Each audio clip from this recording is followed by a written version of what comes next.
love getting the plugs before I even started talking. That's always such a boost. So I'm so glad you guys are here, and I'm glad I've got a chance to talk to you about this. I'm going to tell you right now, I have to do a plug for a class, a workshop that I'm teaching at the Small Business Development Center at the downtown campus. Please go to our website, because I don't remember exactly which day it is, but we're doing a social media roundtable, and we'll get into it in depth. And of course, since I've got half an hour, I don't have a lot of time for depth today, and I'm going to try and shorten mine a bit, because funding probably more important, right? Social media funding, yeah, you gotta market your services, but you've got to find the funds to keep going. So I'm going to try and give all as much time as I can. So bear with me if you're definitely a Southern person and you're used to a slower pace of talking. I'm going to try and channel my Yankee relatives today, so bear with me, okay? So this is a subject that's near and dear to my heart, because we've got so many opportunities for marketing. I just taught a sales and marketing class last night, and we kind of went through all of it. The old style stuff, print advertising and TV and radio and all the expensive stuff. And I talked to a client the other day and pointed out the fact that a couple of years ago, maybe 5 years ago, she would have probably paid for advertising. She would have spent money on advertising, and she would have controlled her message pretty well. And that whole thing has shifted. And so we're going to talk today real quickly about social media and how it's changed the whole dynamic of how we market business. Because now, instead of having to pay for it, you pay for it in time, right? How many of you are doing social media for your business currently? Facebook pages, LinkedIn, business profile on LinkedIn, or just personal profile on LinkedIn? You've done the business one? Good. Because a lot of people aren't even aware that LinkedIn's got that. How many of you are tweeting? That's kind of what I expected. So how many of you are Instagramming on a pretty regular basis? All right, what kind of business do you have? Firearms training? Okay. And you're doing Instagram? Yes. Interesting. All of our classes, promotions and stuff from there. Good deal. We also do giveaways. Good deal. If your target market, and we'll talk a little bit about this, but every single platform's got a different target market, so you really need to have a pretty good idea of who you're trying to reach, and then make a decision on which social media you want to go to based on that. So this is the official definition of social media, and I want to get out of everybody's way here. So but it's all about this consumer-generated information. So it's not just the business owner who's putting stuff out, but hopefully it's the customers who are also responding, who are also putting stuff out. Think about Yelp. Think about the fact that you've got Google Plus reviews, and it always gives people who are customers a chance to interact with the business, right? So it's a completely different idea, and the big difference is that traditional marketing used to be a monologue. It was, you'd put information out and people would receive that information either positively, negatively, not at all, right? Now it's a dialogue, and it has to be a dialogue. You have to get people involved, or they may not even see it, especially on Facebook, right? Everybody who's been using Facebook knows that, I hope knows now, that people who have liked your page don't necessarily see your status updates. Did you know that? Yeah. Those of you who are using Facebook?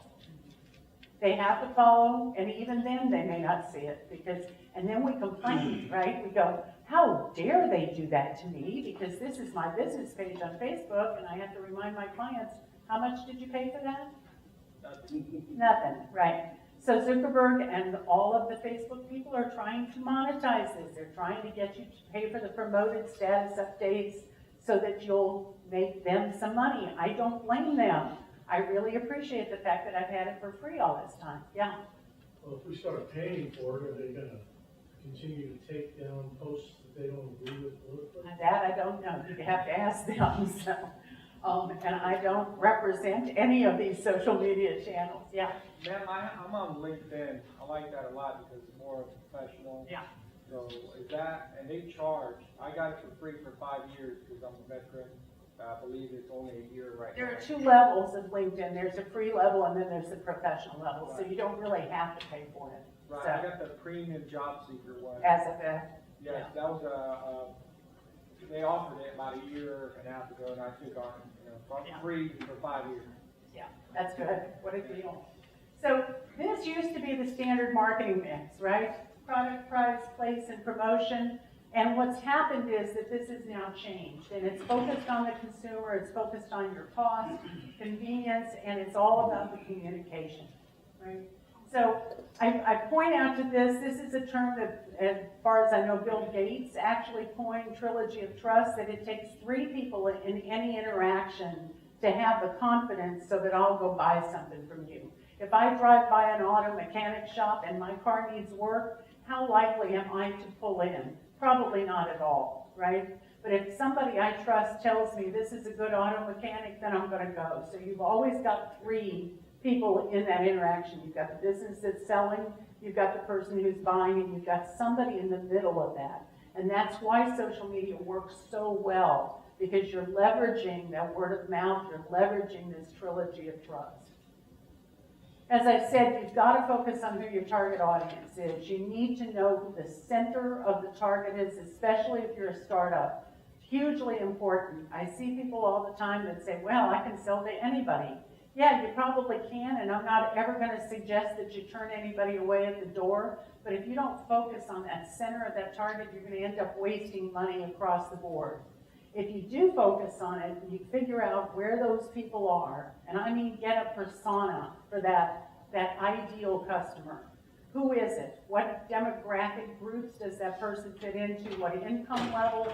What do they do for a living? What kind of education do they have? What are their interests? And really importantly, what are their news sources? Where do they pick up information? Once you know that, you can probably figure out which social media they're going to be using, right? Twitter streams a little bit younger, Instagram younger. My age group, baby boomers, we're all over Facebook. My son is 34, he doesn't have a Facebook page. My daughter-in-law, thankfully, does, because today is my grandson's 8th birthday, and I needed to see those pictures. So this is just kind of a quick graphic, and anybody who gives me their card, I'll send you the slides if you'd like to have them. I'll send them in a PDF. But just to kind of give you a comparison of the different social media platforms. And it really comes down to, again, where is your target market?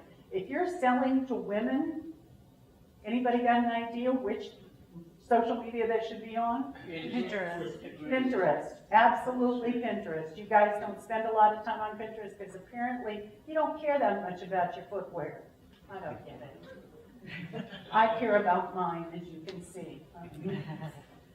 So it's all about where you're going to find that target market, what's important, and where are they going to be, where can you get that information out to them, okay? So are you going to be on Twitter if the bulk of the people that you're advertising to are 70 and above? Probably not. You're probably not even going to be on much of any social media, but 70's in that iffy place now, because a lot of us, as we get older, we're getting more and more connected by our computers. Don't leave us out. I love this graphic. I'm just going to let you look at it and let it roll over you. Can everybody see it in the back? You can't, because I'm standing in the way. Now, can you?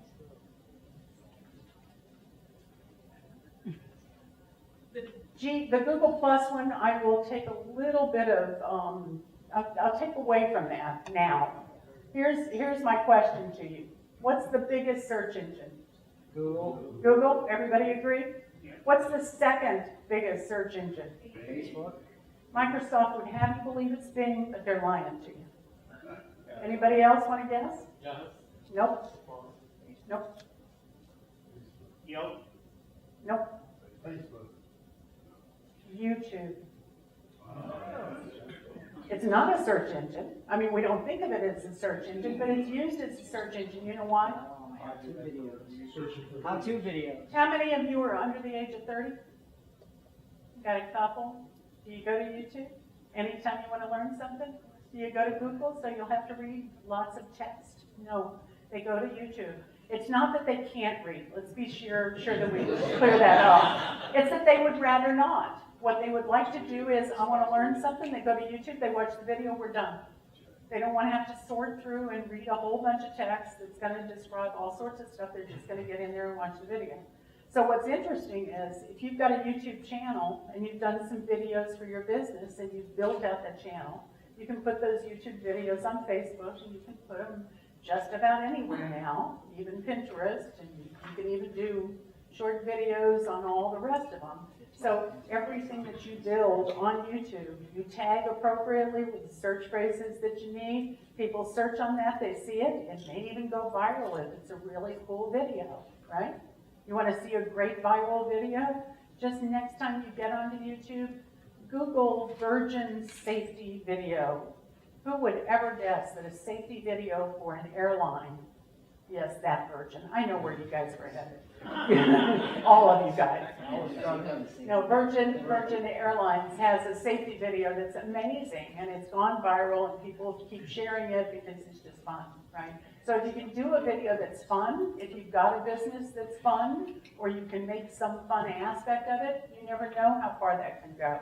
Is it good for local? Yeah, even for local stuff it can help. But so YouTube, okay. So if Google's #1 and YouTube is owned by who? Google. Yeah, strangely enough, Google bought YouTube. So now we've got Google #1 and YouTube that's owned by Google is #2. Which social media platform do I probably need to be on? Google Plus. Okay, now they say it doesn't matter. I don't believe it. And if you haven't signed up for a Google Business, Google for Business, and they will make you sign up for a Google Plus page for your business when you do that, you need to do that. You don't have to you give them your address, but you don't have to actually map on the address. You can just map somewhere in town. But very, very helpful. And if you've got a retail space and you haven't done that yet, go claim it. Go get that, because that'll be in those search results after the paid ones, and the map ones come next. Yeah. Why Google? Because it's owned by Google. So if my two search engines or primary search things are owned by Google, I'm thinking it's a good idea to be in that platform as much as I can. Because of showcasing more. It's like Facebook for Google. Yeah, it's Facebook for Google, sort of. Yeah. Anybody using alerts? Okay. What I hear from people all the time is social media. I don't even know what to put in. I don't have content. I don't, put the topics that you're interested in or that are similar to your business in a Google alert and get information from thought leaders on that and use that stuff and push it out.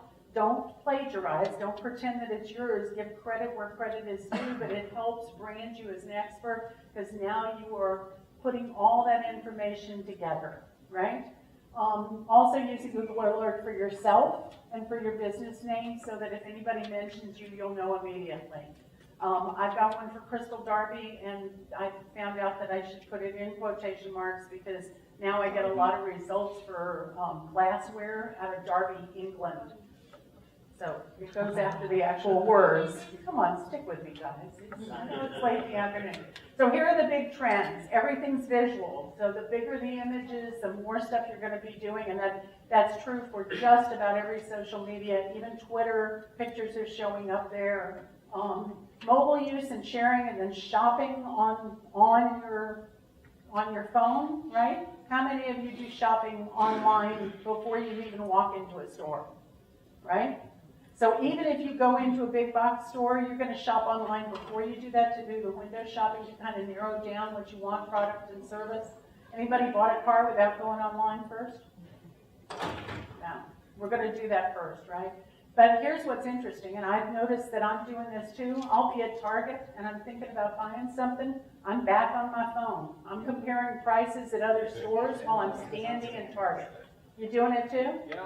So if you don't have a mobile website, a website that works on an iPhone or any other smartphone or an iPad or any other pad, any kind of electronics, it needs to work, all right? It needs to work on mobile.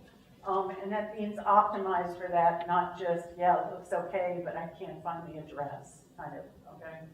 The mobile shopping.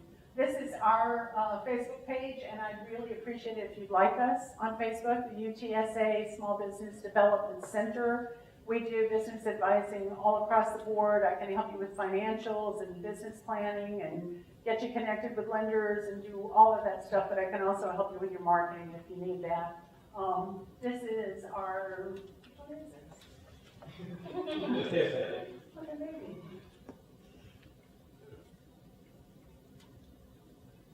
I took that off. It's one of those photo pics from the. It is. Probably from It's YouTube. another one of those, and that's me with a very tiny head back there. I don't know why.